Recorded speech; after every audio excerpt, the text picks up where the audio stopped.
I feel like garbage, and I do not really know why. I just feel like total garbage, but not enough to cry.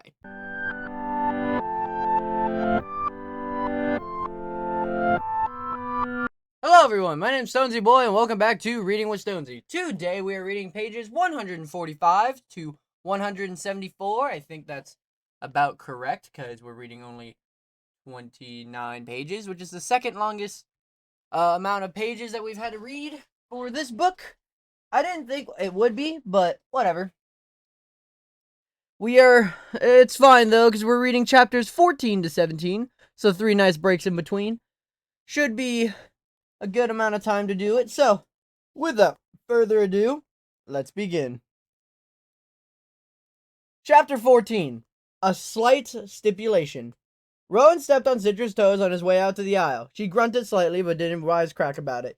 It was because Citra was too busy going over her weapons and poisons in her head. Rowan's clumsiness was the least of her concerns. She thought that they would lead to the room elsewhere, in a building, a quiet place for the exam, but their apprentices, who had been in conclave before, were heading down the aisle toward the open space in front of the rostrum. They lined up in what seemed like no particular order, facing a conclave of the course line, so Citra joined the line next to Rowan. "What is this?" she whispered back. "Not sure," he whispered back. There were 8 in total. Some stood in hard expressions and in control of their emotions. Others were trying not to look terrified. Citra wasn't sure of the image she projected, and found herself annoyed that Rowan looked as casual as he was waiting for a bus. "Honorable Scythe Curie will be the examiner today," Krates said. The hush fell over the chamber. The Scythe Curie, the grand dame of death, came forward. She walked down the line of apprentices, twice sizing them up, and she said, "Each of you will be asked one question. You'll have one opportunity to give an acceptable answer." One question? What kind of exam will possibly consist of one question? How could they test anyone's knowledge that way? Citra's heart beat so violently she imagined it bursting out of her chest. She would find herself waking up at a revival center tomorrow, a laughingstock. Scythe Curie began the left end of the line. It meant Citra would be forced to be questioned. "Jackery Zimmerman," Scythe Curie said, the gangly boy at the end. "A woman hurls herself on a blade, offering herself as a sacrifice to prevent you from gleaning her child, and dies. What do you do?" The boy hesitated just an instant, then said, "By resisting the gleaning, she has violated the 3rd commandment. I therefore am obliged to glean the rest of her family." Scythe Curie was silent for a moment, then said, "Not an acceptable answer. But, said Jackery, "she resisted. The rule says if one resists one's own gleaning, there should be chosen one. The 3rd commandment would only certainly apply. But if there are any unsure, we are obliged to err on the side of compassion. In this case, you should glean the child and arrange for the woman to be brought to the revival center, granting her a year of immunity along with the rest of the family. When she gestured toward the assembly, "Step down. Your sponsoring Scythe will choose your punishment." Citra swallowed. Shouldn't the punishment of failure be the awful knowledge of that failure? That sort of disciplines punishes what Scythe devised of the disgraced disciplines. Scythe Curie moved down the strong-looking girl. With high cheekbones on the face, it looked like it would weather a hurricane. "Claudette Catalino," Scythe Curie said, "you have made a mistake in your poison." "What? That would never happen," Claudette said. "Do not interrupt me." "But our premise is flawed, Honorable Scythe Curie. I know my poison so well. I could never make a mistake, ever." "Well," said Curie, with a deadpan irony, "how proud your sponsoring Scythe would be to have the first pupil in human history." I brought forth the stammering of chuckles from the room. "All right, then," continued Scythe Curie, "let's say that someone is irritated by your arrogance and sabotage your poison. Your subject, a man, who offered you no resistance, begins to convulse and appears at the end is slowly likely filled with much more pain than nanites can suppress. What do you do?" And without hesitation, Claudette said, "I draw the pistol that I always keep for emergencies and end the subject's suffering in a single well-placed bullet. But first, I would order any family members to leave the room, sparing them the trauma of witnessing a ballistic gleaning." Scythe Curie raised an eyebrow, considering the response, and said, "Acceptable. And thinking of the family is a nice touch, even in the hypothetical." Then she grinned. "I'm disappointed I couldn't prove you imperfect." Next, a boy whose gaze was fixed on the spot of the back wall, nearly trying to find his happy place. "Nash Zabarski," said Curie.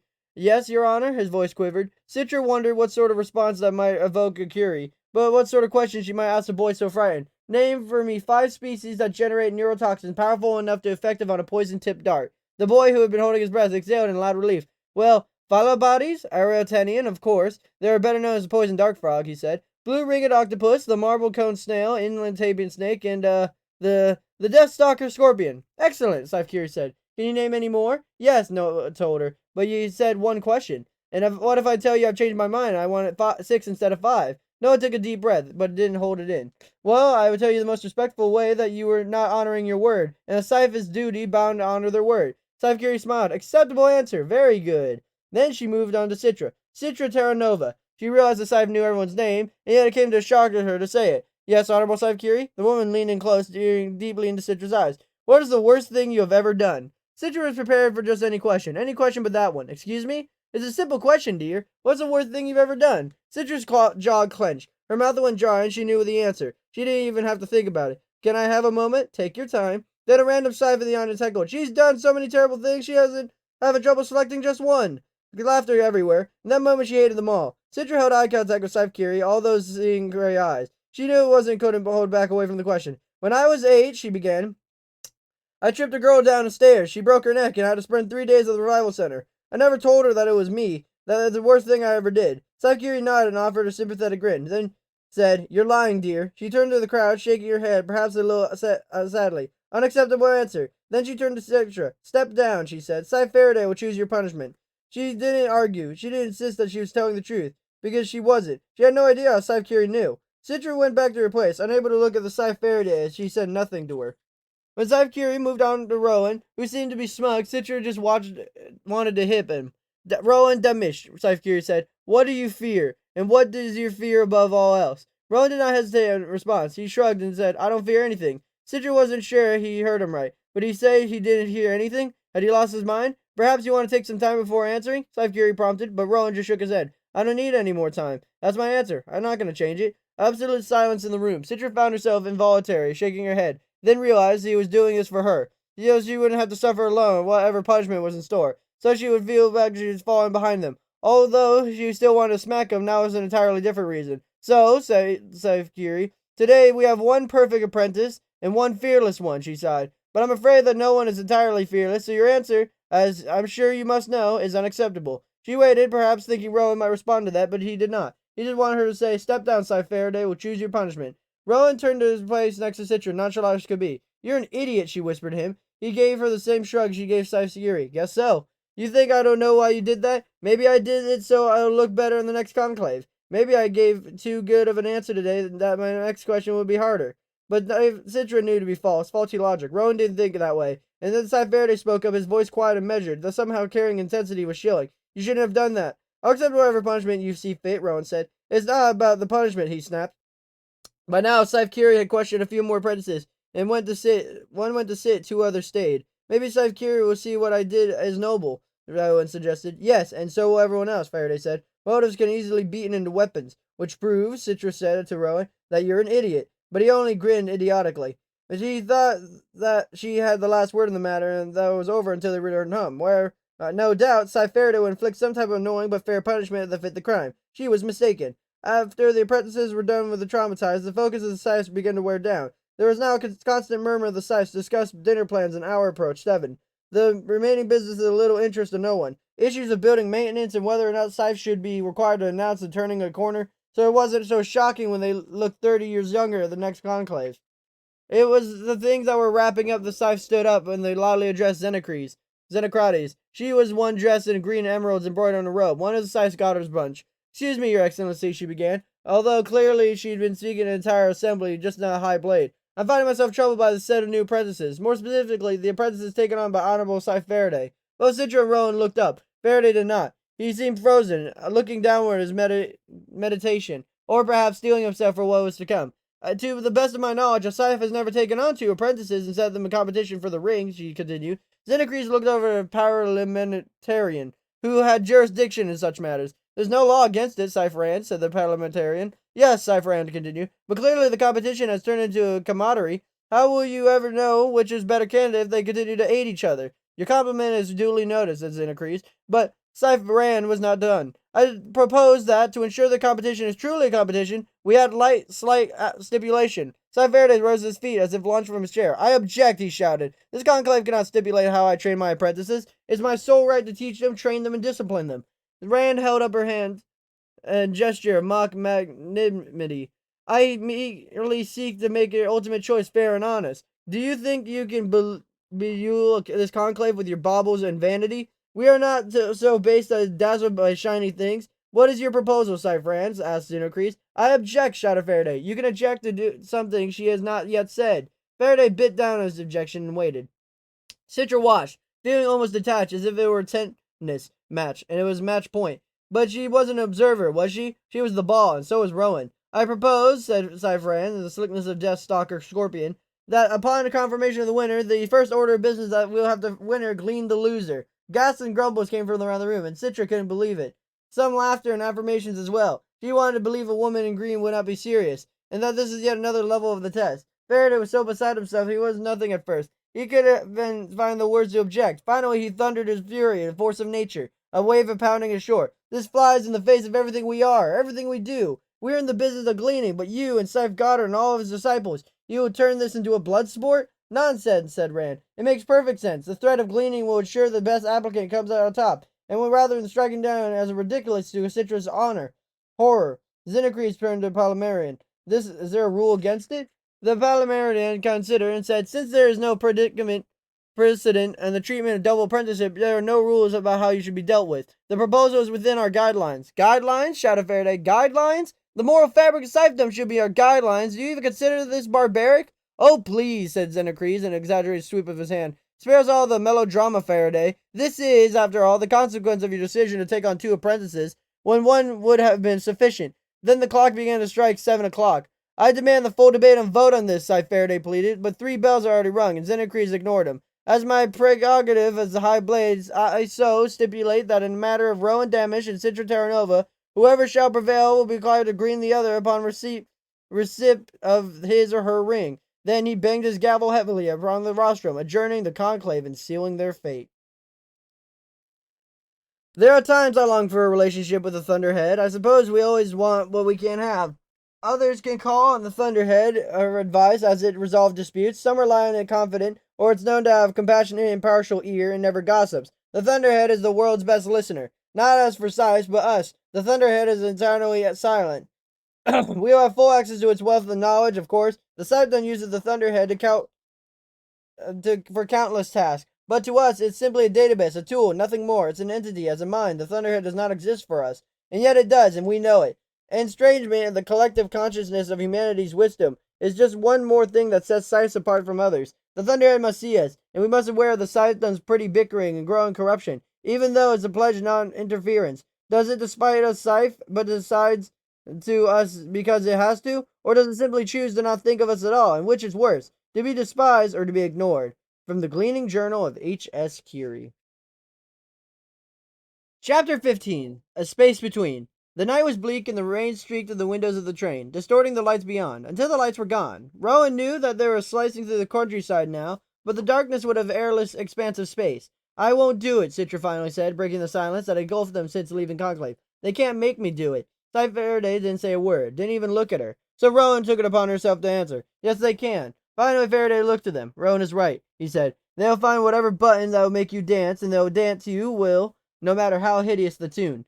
Citra kicked the empty seat in front of her. How could they be so awful? Why would they hate us so much? It's not all of them, Rowan said, and I don't think it's really about us. Clearly, Faraday had respected Scythe, and although he wouldn't come against Goddard today, his feelings about the man were clear. Goddard must see Faraday as a threat. Attacking Rowan and Citra as a warning shot. What if we both fail, Citra suggested. What if we're lousy apprentices? They can't choose either of us. And yet they will.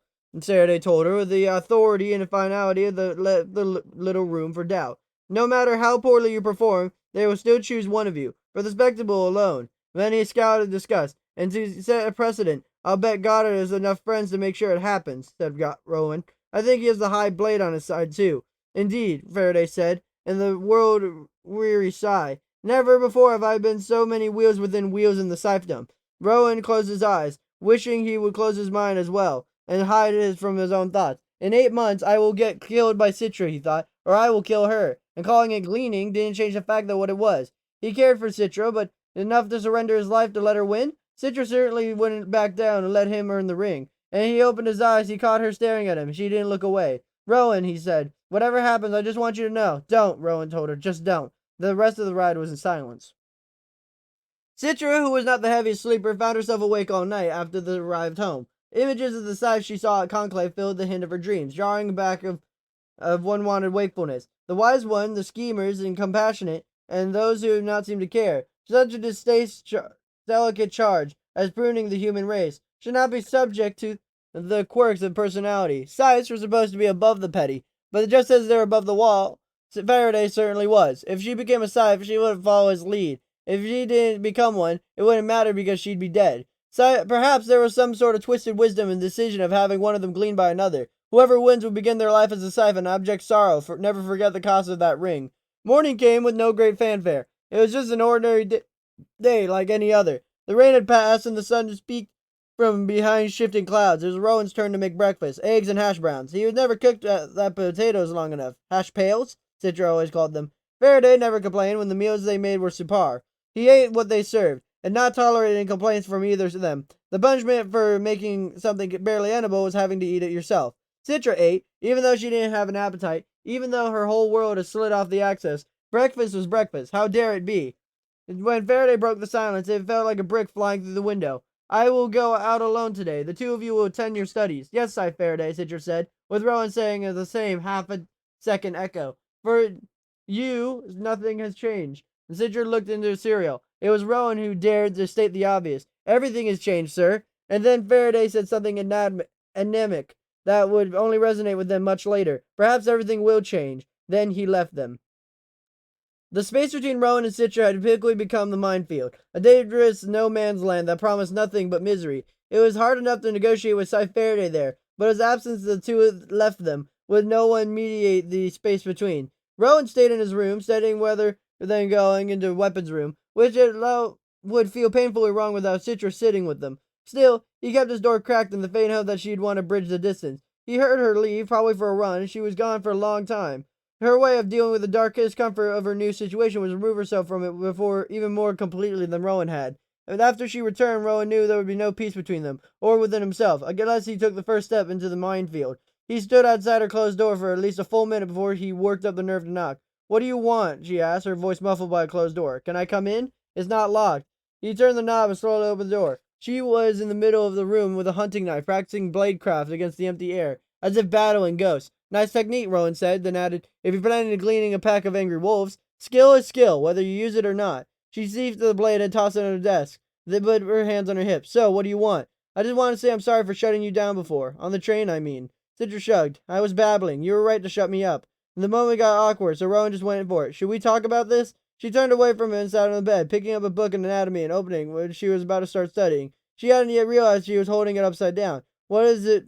What's to talk about? I'll kill you or you kill me. Either way, I don't want to think about it until I have to. She glanced at the open book and turned the right side up, and then gave up a charade completely. Turned it up and closing it and tossing it to the floor. I just want to be left alone, okay? Even so, Rowan sat on the edge of her bed, and when she didn't tell him to go, he shifted a bit closer. He watched them, but said nothing. He wanted to reach for her, maybe touch her cheek, but something about made him think of the saleswoman who had gleaned by the touch. What a preserved poison that was. Rowan wanted to kiss her. There's no denying that anymore. He had suppressed the urges for weeks because he knew it would not be tolerated by the Scythe. But Faraday wasn't there, and the turmoil had only hurled them into washing of all bets off the table. Then, to his surprise, she suddenly rushed forward and kissed him, catching him completely off guard. There, she said, we've done it. Now it's out of the way, and you can leave. What if I don't want to? Then she hesitated, long enough to make it clear that staying was a distinct possibility. But in the end, she said, what good would it do, really, for either of us? She moved farther away in the bed, bringing her knees to her chest. I haven't fallen in love with you, Rowan, and now I want to keep it that way. Rowan got up and moved the safety of the threshold before turning it back to her. It's all right, Citra, he told her. I haven't fallen in love with you, either. I'm not a man brought to fury, but how dare the old guard Scythe presume to dictate my behavior? Let every last one of them glean themselves, and we can be done with their self-loathing, sanctimonious ways. I am a man who has chosen to glean with pride, not shame. I chose to embrace life, even the ideal death. Make no mistake, we Scythes are above the law because we deserve to be. I see the day new Scythes will be chosen not because of some esoteric moral high ground, because they enjoy the taking of life. After all, this is a perfect world. In a perfect world, we don't have the right to love what we do. Don't we all have the right of what we do? From the Gleaning Journal of H.S. Goddard. Chapter 16. Pool Boy. There was a Scythe at the door in the executive's mansion. Actually, a quartet of them. Although the other three stood back, allowing one of the royal blue to point man, the executive was frightened, terrified actually, but he hadn't risen to his level of success by wearing his emotion on his sleeve. He had been a keen mind and a consummate poker face. He would not be intimidated by death at a doorstep, even when the death's robe was studded in diamonds. I'm surprised you got the front door without my gate guards alerting me, the executive said, as nonchalant as it would be. They would have alerted you, but we cleaned them, one of the others said, a woman in green and with Pan-Asian leanings. The executive did not allow his news to dawn him. Ah, so you need me to give you personal information in order for you to alert the families? Not exactly, said the lead Scythe. May we come in? And since the executive knew he didn't have the right to refuse, he stepped aside. The diamond-studded Scythe and his rainbow of subordinates following around the understated opulence of the mansion. I am Honorable Scythe Goddard. These are my junior associates, Volta, Chomsky, and Rand. Sharp roads, commented the executive, still successfully capping his fear. Thank you, said Scythe Goddard. I see you are a man of taste. My compliments to your decorator. That would be my wife, he said, then inwardly grimaced. It brought her, in any way, to the attention of the life-takers. Scythe Volta, the one in yellow with African look about him, strolled around the grand foyer, peering through the archways that led to the other areas of the mansion. Excellent feng shui, he said. Energy flow is very important in a home so large.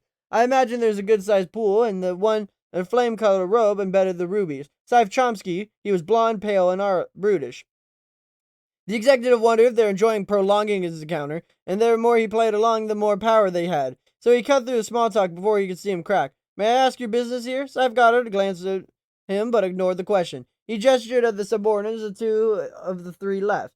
The one in yellow took the winding stairs. The woman in green went to explore the rest of the first floor. The pale one in orange stayed nearby, the largest of them, perhaps a bodyguard for their leader, as if anyone would actually be stupid enough to strike a scythe. The executive wondered if there was children were at the moment. Out back and the nanny, upstairs, he wasn't sure. And the last thing he wanted was to leave the scythes of the house out of his sight. Wait, he said, whatever your purpose is, I'm sure we could reach out some sort of arrangement. Do you know who I am, don't you? Scythe Goddard took a piece of artwork on display in foyer instead of looking at him. Someone wealthy enough to own Cézanne. Could it be that he didn't know that their presence here was not planned, but random? Scythes were supposed to be random in their choices, but this random? He found the dam that held back the fear of fracturing. Please, the executive said. I'm Maxim Easily. Surely that name means something to you. The Scythe looked at him, without a hint of recognition, the flame-clad of one who would react. The guy who runs Genesis? And finally, there came recognition from Goddard. Oh, right, your company is number 2 in the third corner industry. Well, soon to be number 1, Easily reflexively bragged, once we release our technology that allows a cellular regression beyond the first 21st year. I have friends who have used your services. I myself have yet to turn a corner. You have be the first to officially use your new process. Goddard laughed and learned to associate. Could you imagine me as a teenager? Not a chance. The more amused they were, the more horrified Easily became. No sense in hiding the depression anymore. There must be something you want, something of value I can offer you. And finally, Goddard laid his cards on the table. I want your estate. Easily resisted the urge to say, excuse me, because the statement was ambiguous in any way. This is an audacious demand, but Maxim Easily was nothing if not a negotiator. I have a garage with more than a dozen mortal-age motor vehicles. Priceless. Any last one of them. You can have any of them. You can have them all. Scythe stepped closer and Easily suddenly found a blade pressed against his neck. Right at the Adam's apple. He never saw a Scythe draw it. So quick that it seemed to just appear at his jugular. Let's clarify, Goddard said calmly. We are not here to barter and bargain. We are Scythes, which means that by law, anything we want we can take. Any life we wish to end, we will. Simple as that. You have no power here. Do I make myself clear? Easily nodded, feeling the blade almost but not quite cut his skin. As he did, satisfied, Goddard removed the blade from his neck. An estate like this must require a sizable staff. Housekeepers, gardeners, perhaps even a stable personnel. How many do you employ? Easily tried to speak, but nothing came out. He cleared his throat and tried again. 12, he said. 12 full-time employees. Then the woman in green, Scythe Rand, emerged from the kitchen, bringing her a man Easily's wife, but recently hired. He was nearly 20s, or appeared so. Easily would remember his name. Who is this? Goddard said. The pool boy. Pool boy, mimicked Scythe Rand. Goddard nodded, and the must have been Scythe in orange, then approached the young man, reached up and touched his cheek. The pool boy collapsed on the ground, his head hitting the marble. His eyes stared open, but no life remained in them. He had been gleaned. It works, said Scythe Chomsky, looking at his hand. Definitely worth that weapon master paid. Now then, said Goddard. While we were within our rights of taking what we choose, I'm a fair man. In exchange for his lovely estate, I will offer you, your family, and your surviving staff full immunity for every year that we choose to remain here. Easily's relief was intense and immediate. How odd. He thought he would have home stolen, and yet feel so relieved. On your knees, Goddard said, and Easily obeyed. Kiss it. Easily did not hesitate. He planted the lips on the ring, pressing hard, feeling the edge of the setting catch on his lip. Now you will go to your office and resign your position, effective immediately. This time, easily did say, excuse me? Someone else can do your job. I'm sure there are others itching for the opportunity. Easily rose, his legs a bit shaky. But why? Can't you just let me and my family leave? We won't bother you. We'll take nothing but the clothes on our backs. You'll never see us again. But alas, I can't let you leave, said Scythe. I need a new pool boy. I think it's wise that sides may not glean one another. It's clearly implemented to prevent Byzantine grabs of power. But their power concerned there are other ways to find ways to grasp for it. I think it's also wise that we're allowed to glean ourselves. I'll admit, these are times I considered it. When the weight of responsibility felt so heavy, leaving the yoke of the world behind seemed a better alternative. But one thought always stayed in my hand in committing a final act. If not me, who? Will the Scythe who replaces me in a compassionate and fair? I can accept a world without me in it, but I can't bear the thought of another Scythe gleaning in my absence. From the Gleaning Journal of H.S. Curie. Chapter 17, The Seventh Commandment. Citra and Rowan were awakened sometime after midnight by someone pounding on the front door. They left their rooms, meeting in the hallway, both reflectively glanced toward the Scythe Faraday's closed door. Citra turned the knob, finding it unlocked, pushed it open just enough to see the Scythe wasn't there. His bed has not been slept in tonight. It was unusual, not unheard of him to stay out of the late. So they had no idea what occasional late nights were about. They didn't want to ask. Curiosity was one of the first casualties of apprenticeship. They had long since learned that there were many things we'd rather not know in the life of a Scythe. The relentless pounding continued, not the rapping of knuckles, but the full-fisted heel of a hand. So, said Rowan, he forgot his keys? So, it was the most sensible explanation. Most sensible explanations tend to be correct. They approached the door, steeling themselves for admonishment. How could you not hear me knocking? He could chide. Last I heard, no one's been deaf for 200 years. But when they opened the door, they were faced with Scythe Faraday. They were a pair of officers, not common peace officers, but members of the Black Blade Guard. The sign of Scythedom clearly emblazoned on the breast of the uniforms. Citra Terra Nova and Rowan Damage, one of the guardsmen asked. Yes, answered Rowan. He stepped slightly forward and putting his shoulder in front of Citra for a protective stance. He felt gallant, but Citra found it irritating. You will need to come with us. Why? Said Rowan. What's going on? It's not your place to say, the second guardman told them. Citra pushed Rowan's protective shoulder so wide. We're Scythe's apprentices, he said. It means the Blade Guard serves us, and not the other way around. You have no right to take us against our will. Which is probably untrue, but it gave the guards pause. Then came a voice of the shadows. I'll handle this. Out of the darkness, a familiar figure, only out of the face of Faraday's neighborhood. The high blade's gilded robe did not shine in the dimness of the doorstep. It seemed dull, almost brown. Please, you have to come with me immediately. Someone will be sent for your things. As Rowan was in his pajamas and Citra a bathrobe, neither was too keen to obey, but they both sensed that the night clothes were at least of their concerns. Where's Scythe Faraday? Rowan asked. The high blade took a deep breath in and sighed. He invoked the seventh commandment, Zinacre said. Scythe Faraday has gleaned himself. Highblade Zinacre's was a bloated bundle of contradictions. He wore a robe with rich brocades, yet on his feet were frayed, treadward slippers. He lived in a simple log cabin, yet the cabin resembled the rooftop of Fulcrum City's tallest building. His furniture was mismatched and thrift store shabby, yet the floor beneath them was museum-quality tapestries that would have been priceless. I can't tell you how sorry I am, he told Rowan and Citra, who were still too shell-shocked to wrap their minds about what had just happened. It's morning now. The three of them have ridden in a private hypertrain to Fulcrum City, and they were now out on a small wooden deck and overlooked a well-tended lawn and ended in the sheer ledge of 70-story drop. The high blade did not want anything to obstruct this view, and anyone stupid enough to trip over the edge would deserve the time and the cost of revival. It is always a terrible thing when a Scythe leaves us, the high blade lamented, especially one as well respected as Scythe Faraday. Zinacre is full rid true of assistants and flunkies in the outside world to help him go out with business, but there is home. He didn't have much of a single servant. Yet another contradiction. He had brewed them tea and now poured it for them, offering cream but no sugar. Rowan sipped his, but Citra reused the slightest kindness of the man. He was a fine Scythe and a good friend, Zinacre said. He will be sorely missed. It was impossible to guess that Zinacre's sincerity, like everything else about him, his words seemed both sincere and not at the same time. He had been told them of the details of Scythe Faraday's demise on the way there. About 10:15 in the evening before, Faraday had been a local train platform. Then, as the train approached, he hurled himself in front of it. There were several witnesses, all probably relieved that Scythe had gleaned himself and not any of them. Had it been anyone but the Scythe of his broken body who had been rushed over the nearest revival center. But rules for Scythes were very clear. There was no revival. But it doesn't make sense, Citra said, fighting tears of little success. He was a kind man who would do something like that. He took his responsibility as a Scythe and training us very seriously. I can't believe he would just up and give up like that. Rowan held his silence for the subject, waiting for the High Blade's response. Actually, Xenocrates says, it makes perfect sense. He took an exaggeratedly wrong sip of tea before he spoke again. Traditionally, when a mentor self-gleans, anyone beyond to this apprenticeship is unbound. Citra gasped, realizing the implication. You did it, said Xenocrates, to spare one of you from having to glean the other. Which means, said Rowan, that it's your fault. And then he added a little bit of derision. Your Excellency. Xenocrates stiffened. If you're referring to the decision that set two of you in a mortal competition, that was not my suggestion. I was merely carrying out the will of the Scythedom, and frankly, I find your intuition offensive. We had never heard the will of the Scythedom, Rowan reminded him, because we were never to vote.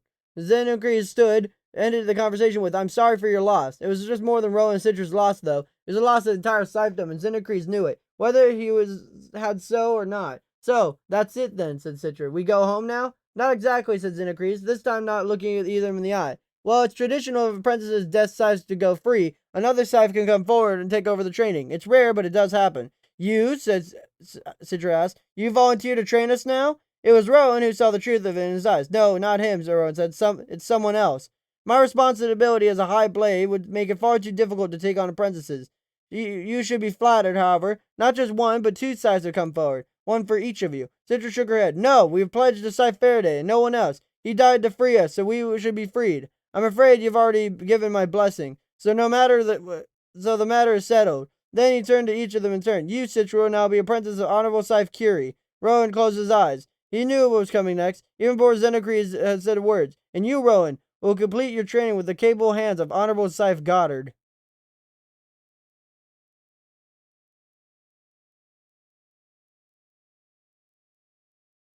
Wow. What a crazy couple pages. My throat hurts. I forgot how hard it is to read that many pages. Well, how many pages? Well, today we read pages 145 to 174. Next time we'll be reading pages 177 to 192, chapters 18 to 18, and we will be out of part 2 and actually into part 3. I'm pretty sure there's only... How many parts are there into this book? Part 3, part 4. There's only 4 parts, so hey, we're almost there. Though, by episodes, we're nowhere near. We're only on episode 9, and in total, this series will have 18 episodes. Oh, so we're halfway there. Wow! Living on a prayer. Yep. Alright. So, yeah, next time we're only reading one chapter, and about... 20... No, not 20. 15 pages. Yep, 15 pages. My apologies. It's thunderstorming outside, so I hope that's not in the recording. But, yeah. Y'all should already know what time it is, because it's time for...